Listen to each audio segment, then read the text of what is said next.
Family and friends, I'm pleased that Claire DeLune could welcome us into our seats today, a favorite piece of music of Marvy's, and so it has become one of ours as we set the time for us to recall the precious memory in all the ways that we will. Through song, through words, through private thoughts, this sacred space is for us now a place where we find God's presence in all the ways that we imagine God. And this house of prayer was for Marvy and his family, still a place where he found solace and peace and comfort. And so I would like to invite Cantor Feibush to continue with a psalm of consolation, a song of peace and of hope for all of us as we lean back to appreciate all that we will share in this hour.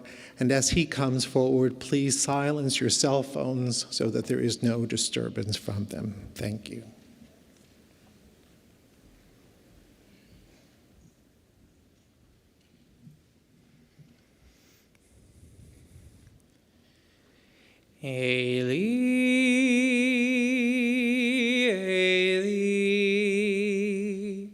שלא ייגמר לעולם,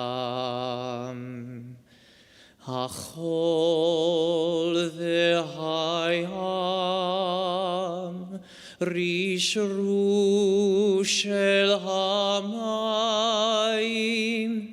ברק השמיים, תפילת האדם, החול והים, רישו של המים, ברק השמיים,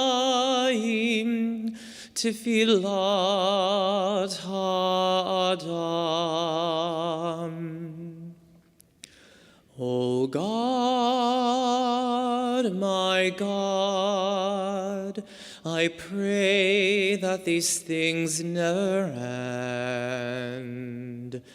The sand and the sea, the rush of the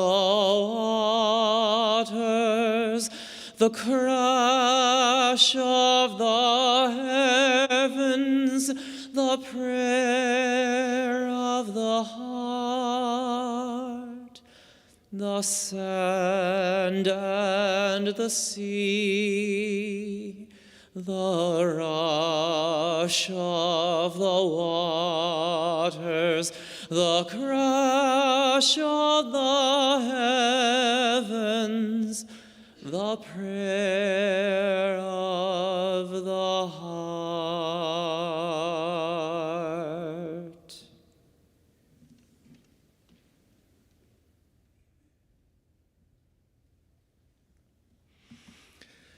We appreciate each of you who is here today.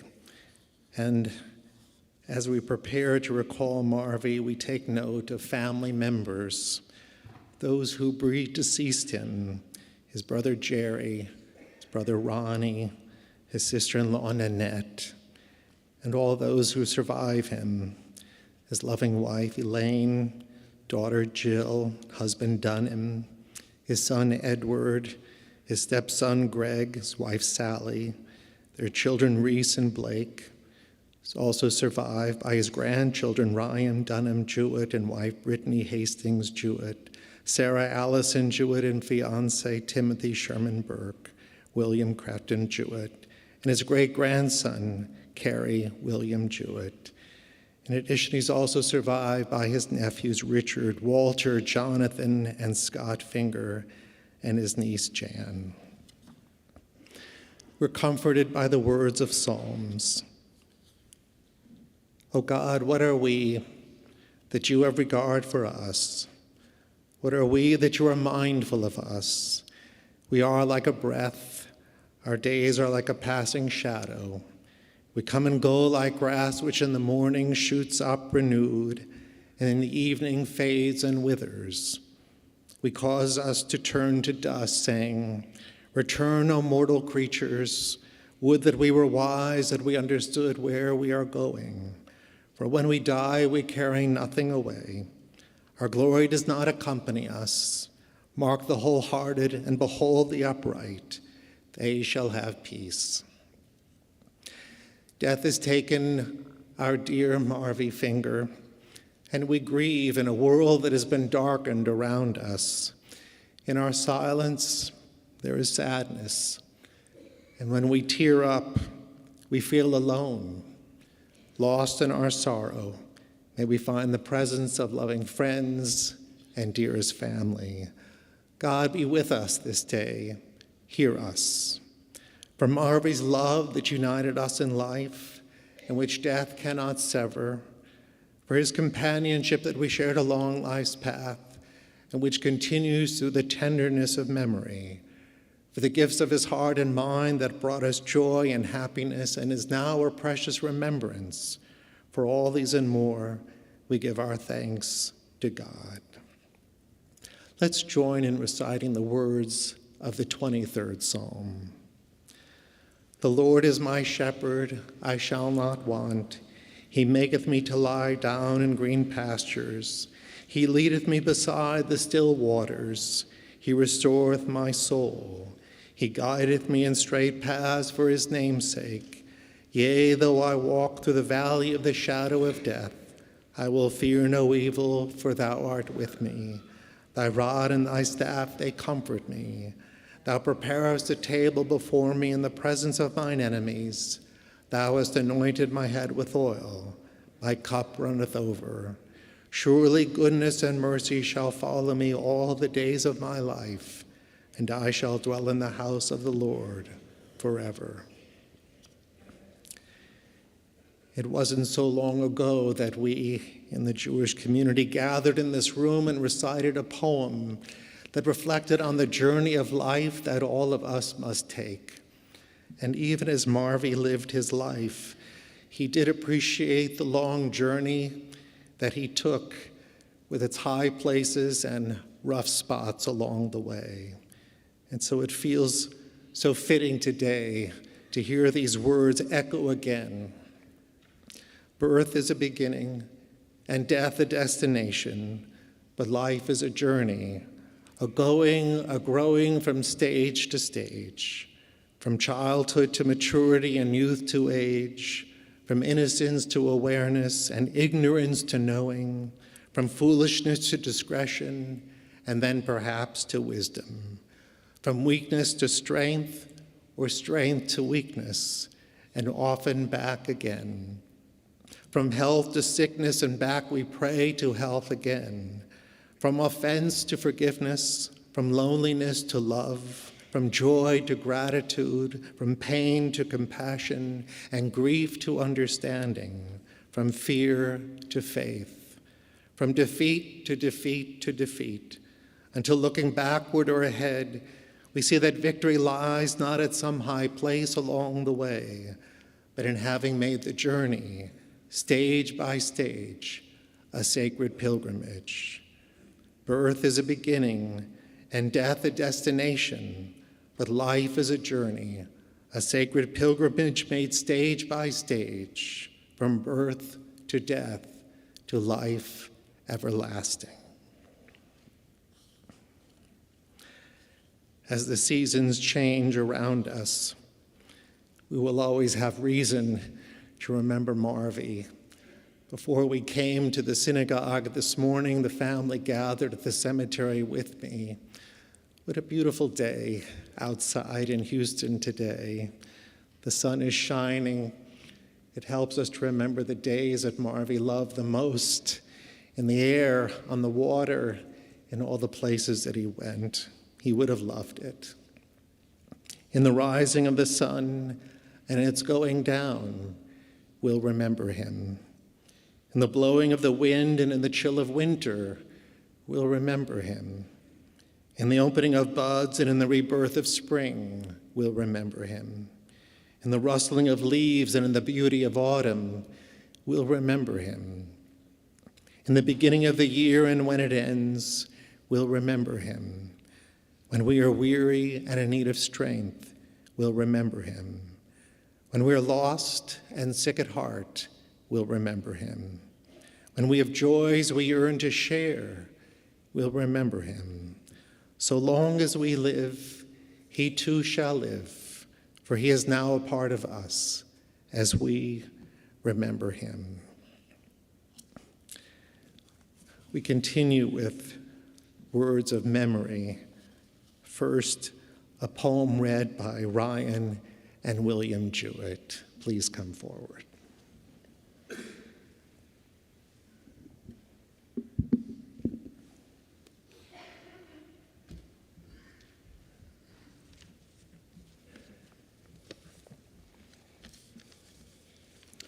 Song of the River, William Randolph Hearst.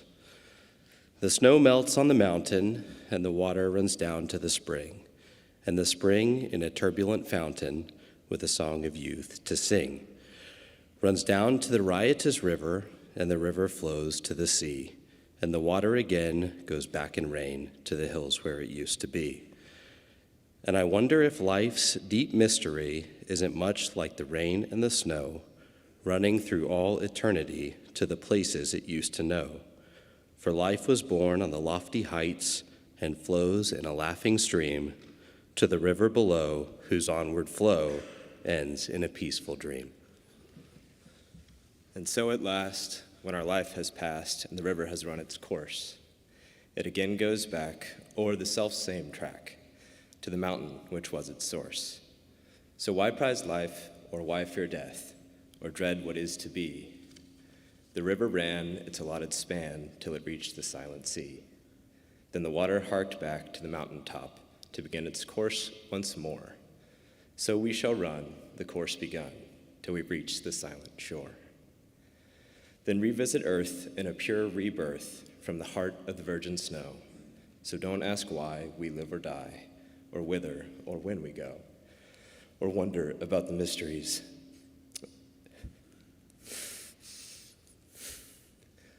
that only God may know.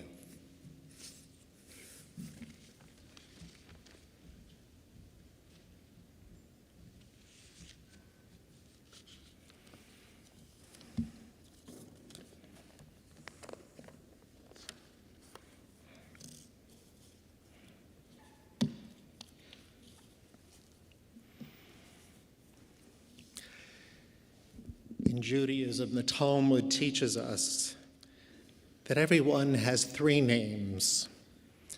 There's the name that we acquire in our youth. There's the name that others call us. And there's the name we make for ourselves. Marvy Finger spent his 86-plus years acquiring a good name. He grew up in Houston in the area called Riverside Terrace. In the company of two brothers and a circle of lifelong friends, Marvy wasn't Marvin or Marv. He was Marvy, the boy who took chances, learned from mentors, and grew to trust his instincts. Along the way, Marvy lived by a code. He cared about people. It was really that simple. You might not have known how much he cared if he was ever tough with you, if he responded tersely or not at all, or grew upset and disappointed with you. But if you listened anyway, or watched long enough, you would have observed a man who was intent on doing the right thing for the right reason. The name others called him was Marvy, rarely Mr. Finger. Some couldn't help themselves and preferred to address him formally. But when people called him Marvy, it eased the way for him to come closer to you too. It wasn't always for him to do, but kindness begat kindness, and trust begat trust. He was a man whose word and whose handshake were his bond. When Marvy met Elaine, Their bond grew stronger through mutual admiration, respect, and love. Smart like him, but gentler for sure. Elaine marveled at Marvy's creative genius, as she called it. In empty lots, where she saw fields of grass, he saw someone's new home in an apartment complex that would rise out of the earth. She called him a good housekeeper because he cared about the places he built for people. He was meticulous about new trends, the right color, and the best materials. The people who worked for Marvy on the building site and throughout the company were important to him. He needed them to build his visions, but they were more than men and women on the job. They had names too. He appreciated them. He left a legacy that will enable them to continue doing the jobs they came to love doing with Marvy. Elaine and Marvy had 36 years together. There was never a time when work didn't equal pleasure and when pleasure didn't equal success, and rarely a phone call he didn't take. He knew what he built and how much he had. With humility and modesty, they created a foundation to support young people who needed a chance for a better life through access to higher education and apprenticeships for good-paying jobs. So did Marvy ever leave the office? When he did, it was to be at home in his garden, to tend to the cherry tomatoes or the pool. He made his way to Galveston to be on the water. There he found peace from the worlds of creation reflected in his projects, to focus on the creation of the world, reflected in the ways he experienced the parts of the world he didn't build. The water was filled with fun and fishing. On trips to great destinations, he would inquire about the best seafood and the freshest fish he could find. In the air, he piloted his own plane above the world's troubles. And in history, especially World War II history, he learned about the world he was born into and the one he needed to understand. Marvy's children, Jill and Edward, called their father complicated. Jill worked with her father 3 times. She was amazed at his exacting nature, his ability to micromanage in positive ways, and how to assure her with just a touch of his hand. Edward saw many sides of his father and came to know them all. Edward spent time at the office with his father and time away from the office too. In business, he learned, like Jill did, how to get it done. Away from the office, they spent time hunting, fishing, traveling, and eating. Good food and times to talk gave Marvy an opportunity to teach his son life lessons. He taught Edward, "You care for you." He didn't mean he should care only for himself. He should always care for others. But he meant that you have to know yourself and be true to yourself to do it well. Marvy said that you need 3 things: a personal life, a business life, and a hobby. Marvy managed them all and hoped that Edward would come to enjoy them too. In recent years, Marvy faced health challenges. Though he went to the gym, I sometimes saw him there. He biked, he walked, among many other activities. His vision began to fail him terribly. With tenacity, he worked to overcome it, but it disturbed him. Some would say he mellowed with age. Some wouldn't say it at all. But he did. His most recent diagnosis was a crisis for the family, but not as much for Marvy. He wanted to celebrate the life he had left. He adored Elaine, whom he wanted at his side day and night, calling for her. He took the time to do what he wanted, to be where he wanted, and to wrap up a few final details. One final detail was a matter of his faith. He was a proud Jewish man. Just days after his diagnosis, we spoke in his office, one man to his rabbi. He acknowledged that his life wasn't perfect, and I validated his claim that no one's life is perfect. He hoped that what he accomplished in his deeds was enough to assuage the trouble he might have caused. In other words, did he earn salvation? Yes, I told him.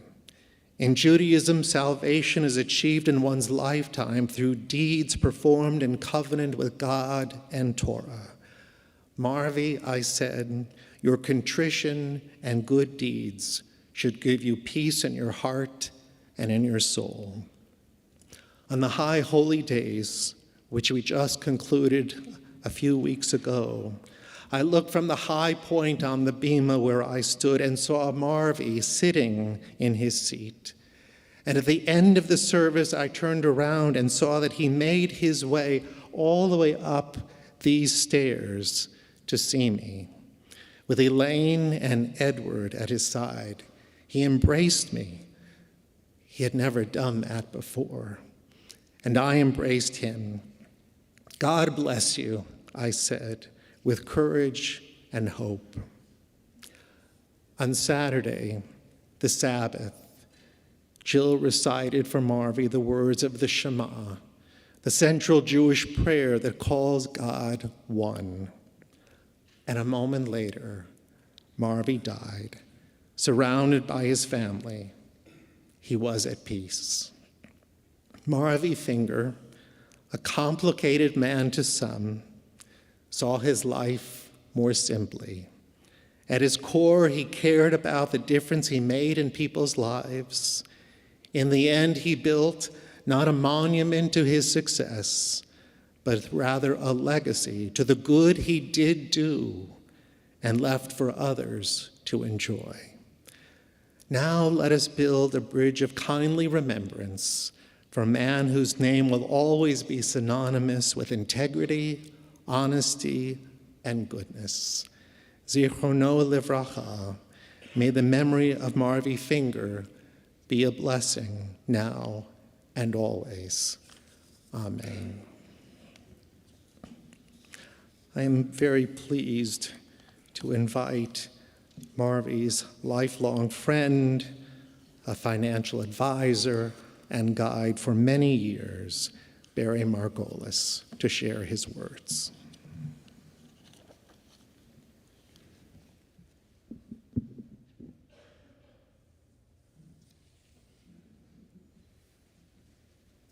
Thank you, Rabbi, for those very consoling words for all of us.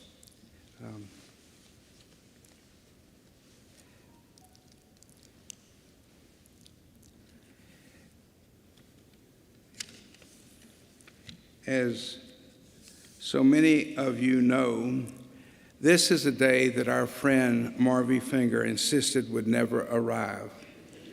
And at times, many of us came to believe that was true. Yet here we are to say goodbye to our remarkable friend. I can clearly recollect most every visit, every meeting, every discussion, lecture, meal, discipline, and even occasional praise I encountered with Marvy. So my sharing thoughts about Marvy with you today is a moment of great honor and pride for me. During the past few days, as everyone learned of Marvy's passing, the responses were quite explicit, very quick, and very sure.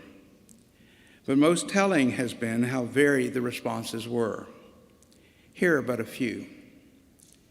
Legend, intense, genius, mentor, demanding, impatient, caring, intense, generous, strange,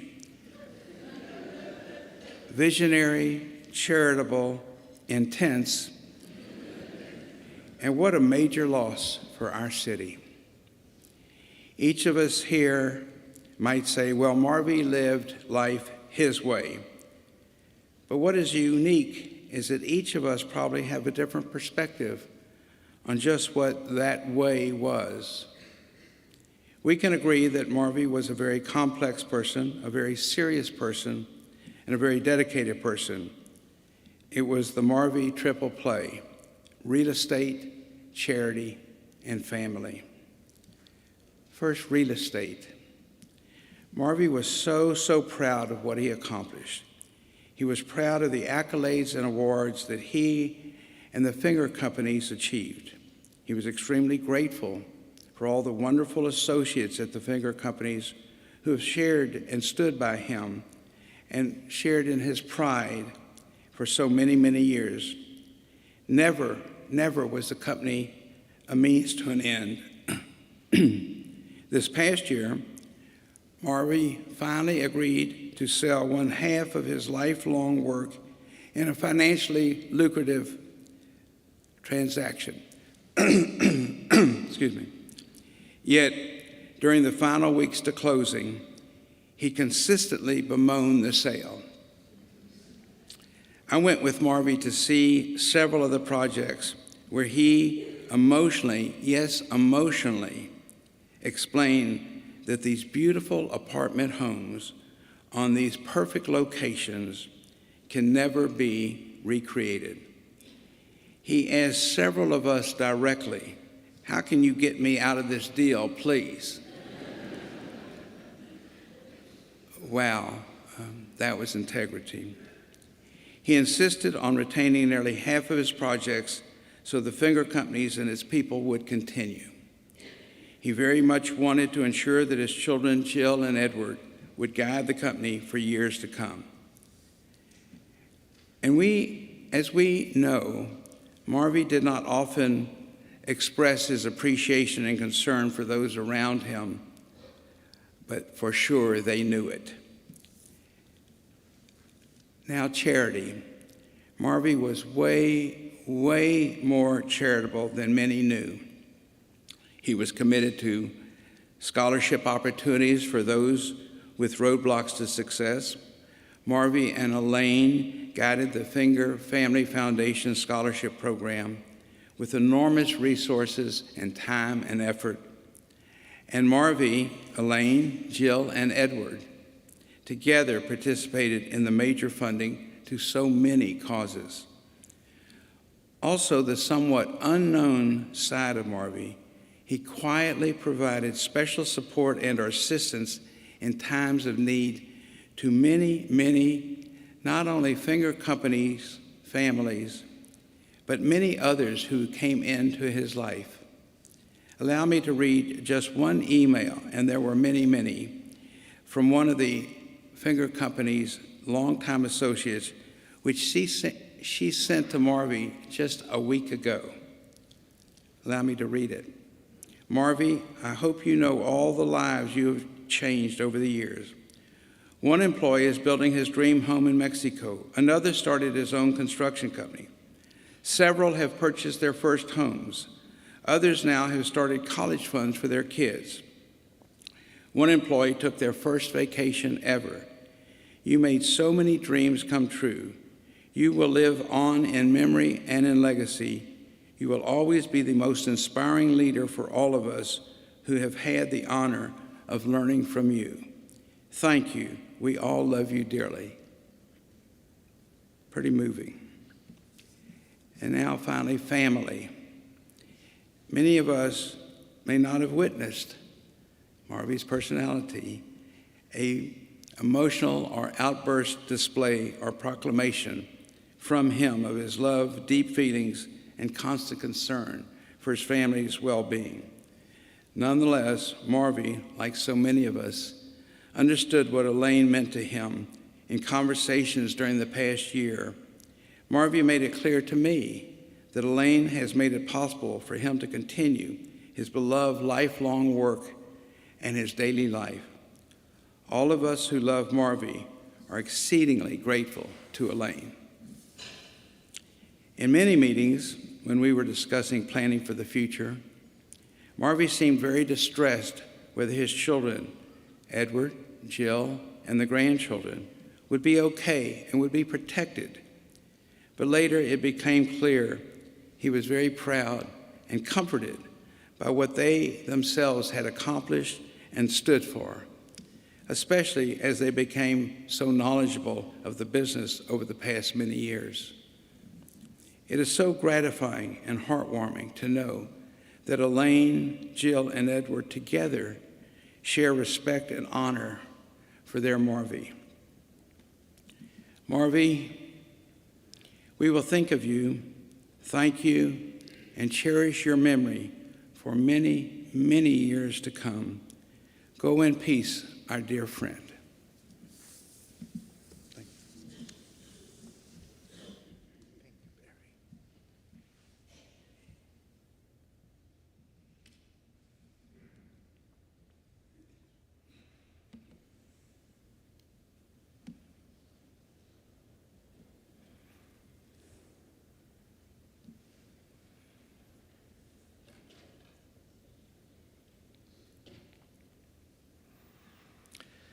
It's a privilege to invite Sarah Jewett to come and share her words.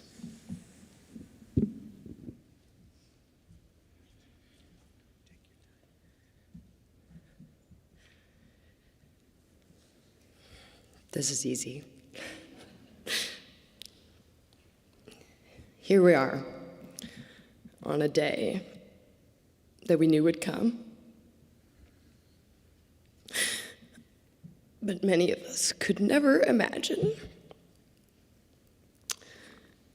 Sitting in synagogue together to celebrate the life of a great Houston legend in the wake of his death. This synagogue, a place that cultivated and nurtured his spiritual roots, is a perfect place to pause and together reflect on the mighty force that my grandfather was. It is a perfect place to embrace and to linger momentarily on all that he held dear. A business that he built into an empire that housed and employed so many. A community that he supported and made better. A family that he loved, cherished, and encouraged to look outward to find where they may bring light to the world as he had. If you sit here today, it's likely because you cherished a man who had a vision for the world from the moment he set foot into it. If you sit here today, it's likely that you were intimately connected with that vision because Marvy was a man who wore his vision on his sleeve. He was true to himself in every aspect. He was true to himself in the way he thought about business, the king of apartments, as the Houston Chronicle called him. A man who knew what perfection in his trade looked like and who wished to craft that perfection in his mind's eye and have it last for a very, very long time.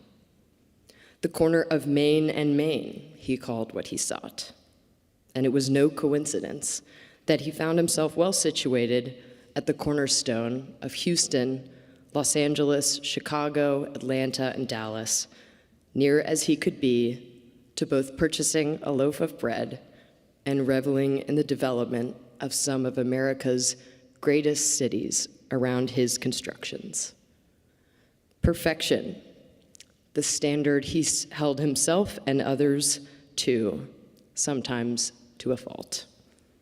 His lieutenants, who built alongside him, his managers who pulled the pieces of his vision into working order, his leasing agents who drove occupancy through thunder, rain, and gentler times, his maintenance staff who he knew by name.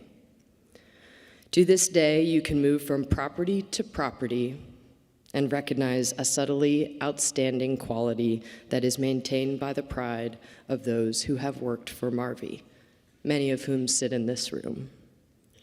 Perfection, striving to build a lasting legacy that would outlive him, driven by one bright and eccentric mantra: cash flow is more important than your mother. He was true to himself in the way he thought about community as something to be shorn up, provided for, and brought along. A principled man, he had a vision to build a community that suffered less and contributed and benefited more evenly. He would scrutinize the bill at a restaurant like no one I have ever seen, and then consistently leave a heftier tip than anyone I have ever seen, recognizing the toil of those who had worked so hard to put food on his table. 10 years ago, he and Elaine established the Finger Family Foundation Scholarship to provide full tuition awards to Houston ISD high school students determined to pursue a technical degree. I have spent a handful of springs now reading scholarship applications from students who have often been through the unimaginable. But there, in an incredibly uplifting twist of fate, Marvy offered a hand to those determined enough to take it, to improve life for themselves and their families. Now I have been floored again and again by the stories and perseverance of those students who have gone on to make their own marks on the world as mechanics, accountants, nurses, construction management technicians, and more. He was true to himself in the way he thought about family, the family he built to stand by and support, and to stand by and support him as he built his path forward. We circled him as he pressed the button to implode the building that became One Park Place, a central feature of our wonderful city's downtown. I was there, literally at the ground floor, as was my grandmother Elaine, who stood beside him and cared for him every day of every week, of every month, of every year. As were my mother Jill, my father Dunham, and my uncle Edward, who know the intimate details of every deal Marvy ever struck, every loan he ever drew up, every building he ever built, and who accompanied my grandfather to places near and far to see and experience the world's beauty. We have Marvy to thank for my sister-in-law Brittany meeting my brother Ryan and producing a most perfect child who held Marvy's finger on Pesach as Marvy cried into his sweet, soft cheeks. And my brother William, who he adored, with some of the last words I ever heard him speak. He asked if he could run his fingers through William's long, flowing mullet. The hair, he said. How's the hair? Though the view wasn't always clear through a dense fog of priorities, there was no doubt in our minds that we were his quiet first, and that nothing could change his devotion to us, thick or thin. Just last Tuesday night, after William and I sat talking by his bedside, he half sat up, threw his legs out of bed, and said, "I'm getting up." He then proceeded to walk himself downstairs unsupported and sit at the head of our table, eat a dumpling, drink a glass of wine, crack a fortune cookie. As the dinner drew to a close, he looked around and he said, "I love you all. Thank you for being here." As he retreated upstairs, we somehow knew that never again would we sit at his table, but felt in our hearts that he had thanked us and loved us well. If you sit here today, it's likely because you knew this man by vision and by name. I was always surprised by the sheer number of people who knew him by name. Mr. Finger, he was a man whose vision literally changed the skyline. And in the end, even when that vision was taken from him, a most unjust thing, he continued to build, drawing only on a deep well of life's memories and shared experiences to guide him through a truly crowning achievement, the sale of his most precious and thoughtfully crafted business to a responsible steward who would ensure that his legacy lived on. If you sit here today, I have no doubt that you were a part of that vision, and for that, we thank you. I thank you. When we picture Marvy in years to come, we'll picture him and his waders creating a wake through the reeds in Galveston Bay. Or driving his boat, almost blind as a bat, but with the wind in his hair. We'll picture him in Alaska or Montana, mounting an inflatable raft, ready to catch big trout, or in his plane with his aviators on, ready to take flight. We'll picture him shaking hands and asking questions about leasing, rents, occupancy, the stock market, what we make, who we're with, how we're doing. We'll picture him walking through the doors of Irma's downtown to embrace another Houston legend, Marvy and Irma in their own private, exclusive club. We'll picture him eating fried shrimp and drinking Johnny Walker Black at all the best places that no longer exist, like Tony Mandola's and Little Papa's. We'll picture him laughing, walking through the halls yelling, or sitting and quietly reflecting on his next move. We'll picture his presence, his support, the light that he brought to our lives. We'll picture the love he shared and the legacy he left, knowing the world has lost a principled man with a big heart and a big vision for how to make the world a better place. Thank you.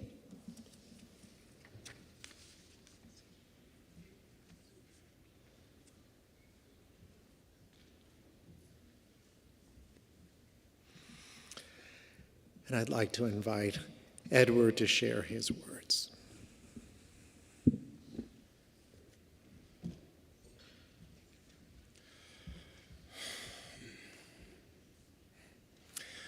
I've been asked by several people if I was going to speak, and my first response was, no way. I can't do it. But I just wanted to get up here for just a second, and I will be very brief. But Sarah, that was eloquent, amazing. Thank you. And thank you all for being here. This means so much to us. And he loved everyone in this room so very much. Had a brief conversation with our dear friend Cantor Robert Gerber, who's with us tonight, this morning. And he, a little while ago, he said, this is a celebration of a life well lived. It really is. And I love you, Dad, from the bottom of my heart. Thank you. Channeling through my dad, at this moment, he would also say, go back to work.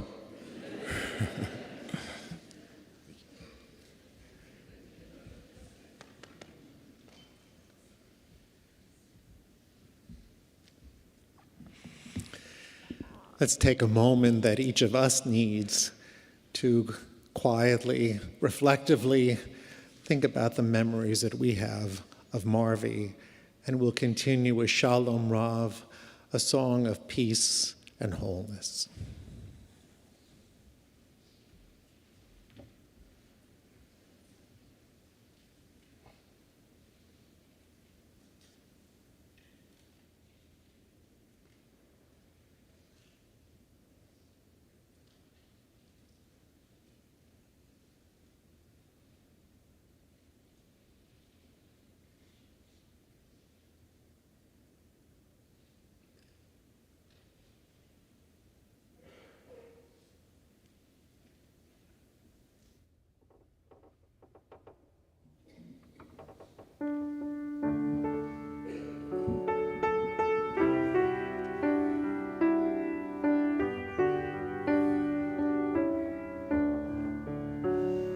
Shalom Rav Yisrael Amcha Tasim Leolam. Shalom Rav Yisrael Amcha Tasim Leolam. Ki ata Adon L'chol hashalom, ki ata hu melech adom. L'chol hashalom, shalom rav al Yisrael amcha, tasim le'olam. Shalom rav al Yisrael amcha, tasim le'olam. V'tov be'einecha levarech et amecha Yisrael b'chol eit u'b'chol shah b'shlomecha.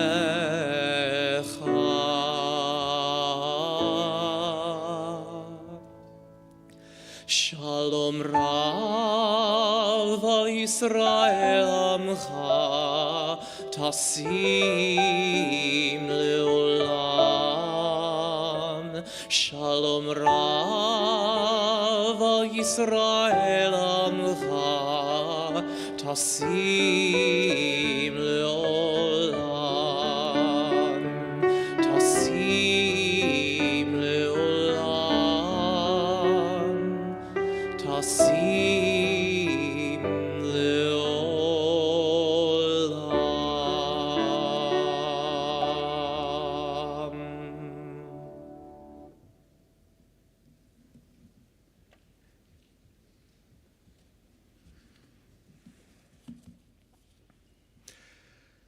Rabbi Jacob Rudin wrote, "Death will come. Its hand will not be stayed even an instant, nor can we enter into judgment with it. But this does not mean that we are helpless. We can live life as long as it is ours. To ask of death that it never comes is futile, but it is not futility to pray that when death does come for us, it may take us from a world one corner of which is a little better because we were there. When we die and people weep for us and grieve, let it be because we touched their lives with beauty and simplicity. Let it not be said that life was good to us, but rather that we were good to life." In honor and in memory of Marvy Finger, we continue with the words of Kaddish, not a prayer about death or sorrow, but rather a hope in God's presence for all the strength that we seek. Please rise.